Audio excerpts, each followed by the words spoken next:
Hola, hola, j'espère que vous allez bien. On va poser une question du coup que vous m'avez aidé à choisir. Je vous ai proposé 4 thèmes et vous avez choisi l'authenticité. Donc on va poser la question un petit peu générale, c'est quoi être authentique, comment être authentique et où être soi en fait.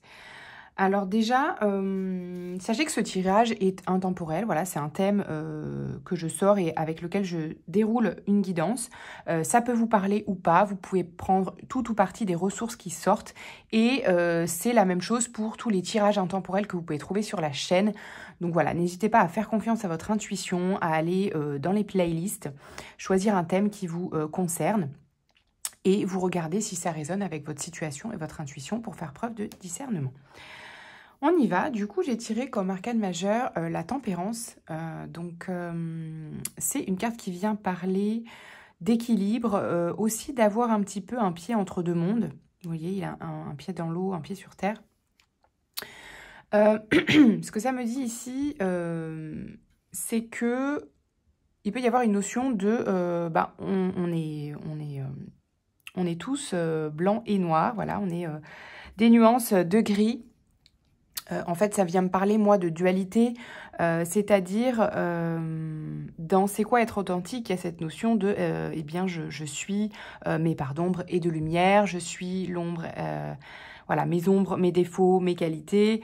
C'est un peu ramener, en fait, de l'honnêteté, de la franchise sur qui on est dans toutes nos facettes, en fait, que ce soit dans ces aspects positifs ou négatifs, d'accord. Il y a peut-être des choses... Alors, déjà, être authentique, c'est pas facile, d'accord. Parce que ça peut être, voilà, entre guillemets, le cheminement de toute une vie. Enfin, entre guillemets, je veux dire, on est tous là en mouvement tout le temps vers soi, en fait. Le soi, j'appelle ça le soi supérieur ou l'âme. Donc on est tous en fait en chemin déjà vers ça. Donc c'est pas un point, il n'y a pas de point d'arrivée à ça déjà, pour en avoir conscience.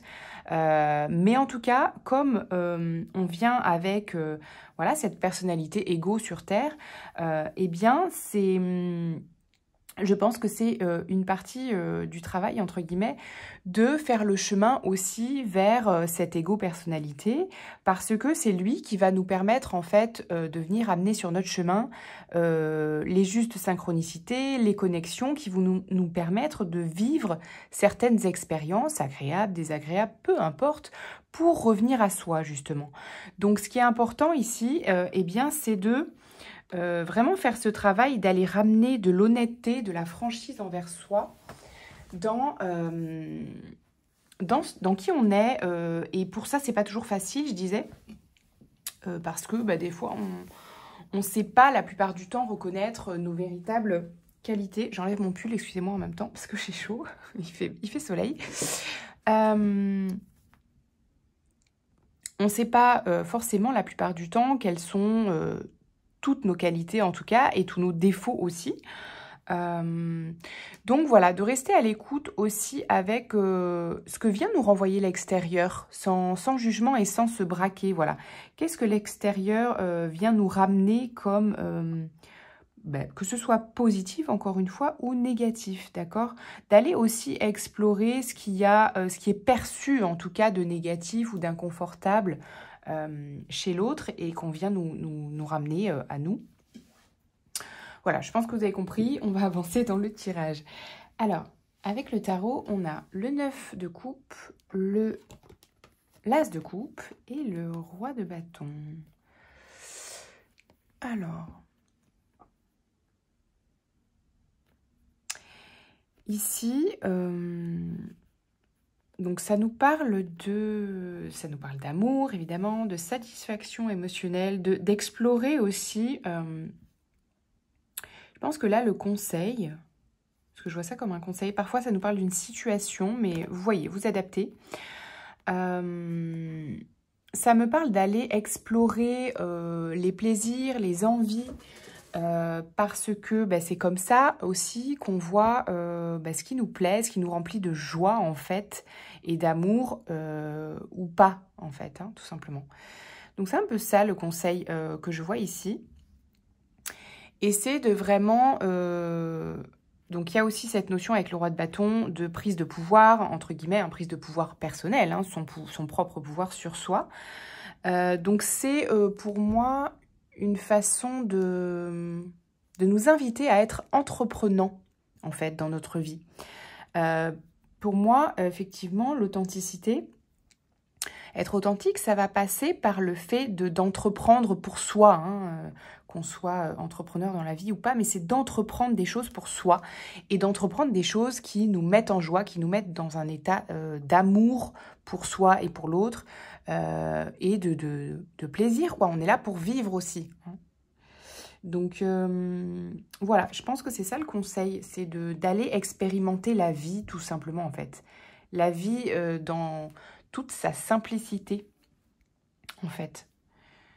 Voilà, parce que je pense que l'idée, le message, c'est que on va aussi se perdre avec ces injonctions à être authentique, parce que ça peut aussi arriver comme une injonction, hein. Voilà, il faut à tout prix être authentique, etc. Mais quelquefois, c'est un long processus. Donc, voilà. Je pense qu'on nous invite aussi à se délester, et je m'inclus dedans, à se délester de ce poids et de cette injonction à être authentique à tout prix et à activer du travail, des processus en développement personnel et spirituel. Bien sûr qu'il y a des choses qui amènent vers soi, mais il ne faut pas que ce soit une pression. Voilà, tout simplement. Et je pense que ça nous ramène aussi au fait qu'on n'est pas... c'est pas dans le contrôle, en fait, de soi et du processus que l'on va se trouver. C'est ça, en fait, le message. C'est-à-dire que souvent, on veut venir absolument exercer un contrôle sur comment devenir soi. Et en fait, on se rend compte que quand on lâche le contrôle, quand on lâche prise, et qu'on vient vivre tout simplement ce qui nous met en joie, eh bien, le processus se fait et on vient vers soi naturellement. On vient vers beaucoup plus de liberté avec le monde. On vient naturellement dans une forme de générosité et d'échange avec l'autre. Ça passe aussi par ça et de joie avec le soleil. C'est vraiment ça. Les conseils, c'est vraiment de se demander, quand vous êtes dans une situation où vous ne savez pas comment être vous-même, vous ne savez pas comment vous libérer d'une situation, eh bien, posez la question, qu'est-ce que ferait l'être libre en moi? Qu'est-ce que ferait l'être libre? Comment être davantage dans l'échange juste, dans la générosité avec moi et avec l'autre? Comment revenir à quelque chose de joyeux et de simple pour moi? Et ces questions, c'est vraiment très important, le pouvoir de la question. Pour moi, c'est quelque chose que j'utilise absolument tout le temps. Parce que même si vous n'obtenez pas de réponse ou vous n'avez pas forcément développé vos sens intuitifs, etc., vous allez voir qu'en posant cette question en conscience, donc en vous arrêtant, en posant une intention claire, voire en écrivant si vous n'êtes pas à l'aise avec la notion d'intention, ces questions et vous laissez faire le processus, vous allez voir que vous allez avoir des synchronicités, des informations ou des opportunités qui vont venir à vous. Sachez les reconnaître, sachez être attentif à ce qui se passe, voilà, parce que vous pourrez avoir des éléments de réponse, voilà, tout simplement, dans la vie, dans les événements, dans les rêves, etc. Ici, on a le 10 de denier, le pendu et le jugement. Alors,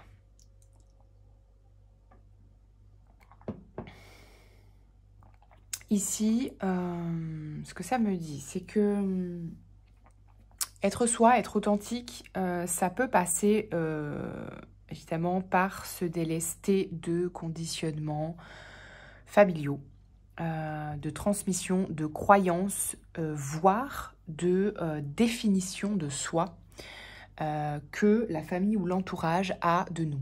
D'accord ?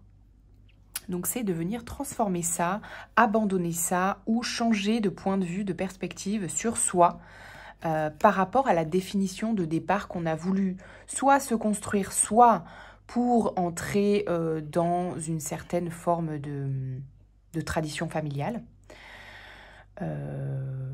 Soit de croyances aussi, de format de croyance, c'est-à-dire je suis comme ça parce qu'on me voit comme ça. Voilà, changez ça parce que c'est pas, c'est vous qui décidez en fait. C'est pas forcément vrai et ça peut être vrai à un moment donné, mais vous pouvez tout changer.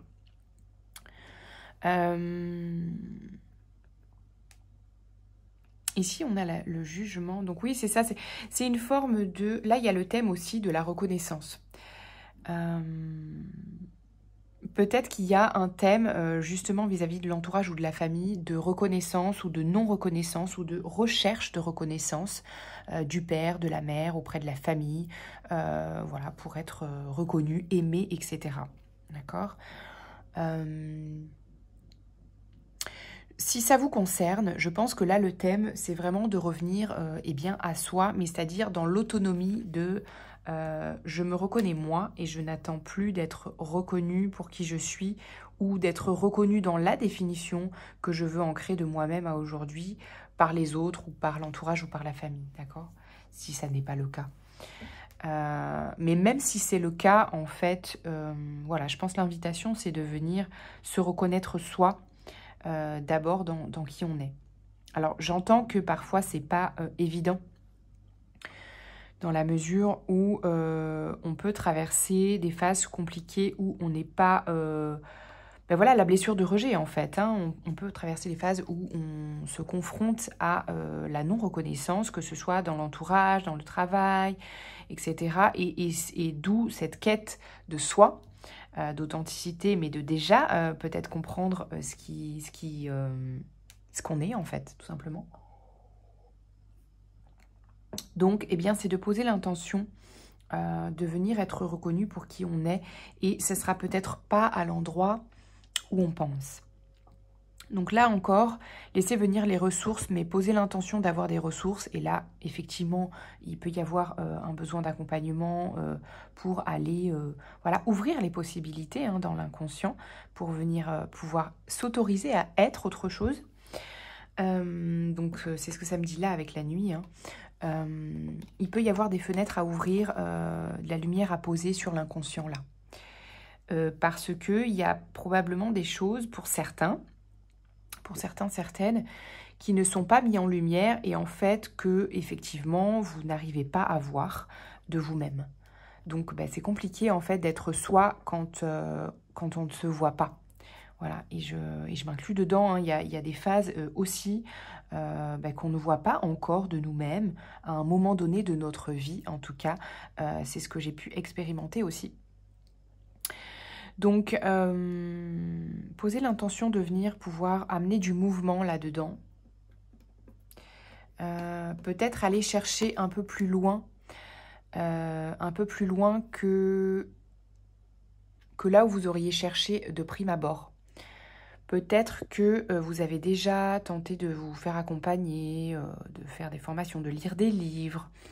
Il y a peut-être une autre façon de revenir à soi.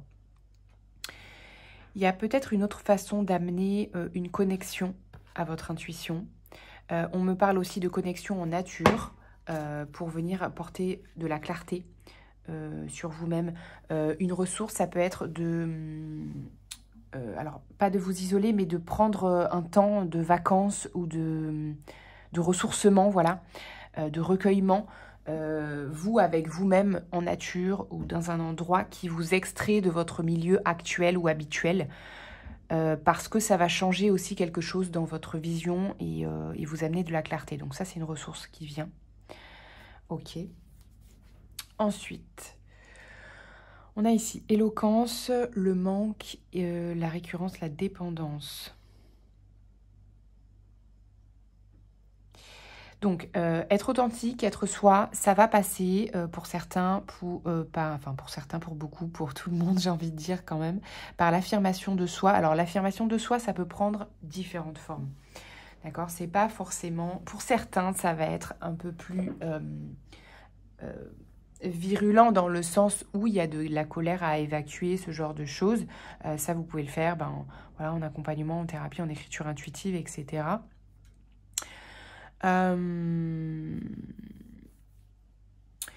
Sachez vous dissocier de votre colère aussi, sans l'envoyer à l'autre en direct, si possible.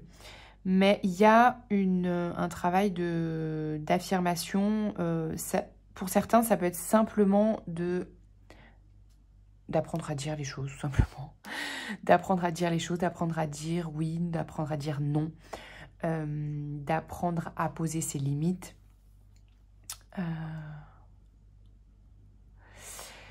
Ici, récurrence dépendante. Donc là, il peut y avoir aussi un schéma. Être soi, ça mène à une paix intérieure, hein. Une paix intérieure, une certaine quiétude, un apaisement qui fait que forcément, on est amené à passer par un processus d'élagage des fardeaux ou des blessures. D'accord? C'est ça qui nous permet d'avoir plus de clarté. Donc être soi et développer son intuition, pour moi c'est pareil, c'est revenir à une présence à soi, à une fluidité dans la vie. Ça passe par la transformation de blessures et de schémas récurrents, d'accord, qui nous éloignent de nous-mêmes. Donc là, ça revient, donc probablement pour certains d'entre vous, il y a aussi plusieurs choses. Une peur du manque. Donc ça peut être aussi exacerbé par le contexte actuel, cette peur du manque, comment augmenter notre niveau de vie sur le plan purement matériel, peut-être. Peur du manque, ça peut être aussi, donc les deux, hein, ça peut être aussi lié, une forme de dépendance matérielle ou financière à l'autre, au conjoint, à la famille, mais ça peut aussi évidemment être sur un plan affectif, pareil, du partenaire, des parents, du père, de la mère, etc. Donc pour certains, il y a des schémas récurrents à venir encore transformer si vous avez l'impression que le schéma se répète. D'accord? Il y a des ressources à trouver pour pouvoir voilà, mettre fin à ces schémas. Et en même temps, ça me dit que c'est pas toujours ou forcément comment dire, instantané. Je veux dire, oui, moi je suis adepte des outils qui vont un peu plus vite. Voilà, il y a des outils qui vont faire transformer et axer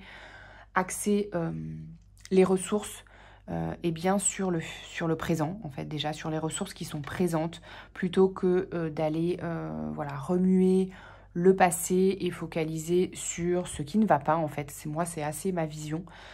Donc je ne suis pas forcément pour aller remuer tout ce qui concerne le passé, le transgénérationnel et les vies antérieures, même si il peut y avoir quelque chose à comprendre là-dedans. Mais ce que je veux dire, c'est que n'allez pas chercher une histoire à vous raconter pour pouvoir justifier de ce qui se passe. Parfois, c'est utile, mais souvent, ça ne l'est pas, en fait. Souvent, ça ne l'est pas parce que, tout simplement, ça vient nous éloigner du thème principal qui va nous permettre de sortir des schémas actuels. D'accord ? Donc, faites attention à ça parce que souvent, on va venir chercher à venir visiter ce qui s'est passé dans les liens karmiques, dans les vies antérieures, dans le transgénérationnel, pour nous éloigner de ce qui est central et ce qui va nous permettre de revenir dans notre pouvoir, de trouver les clés pour devenir autonome, indépendant, dans l'amour de soi et sortir du manque. Et sortir, voilà, et acter une guérison.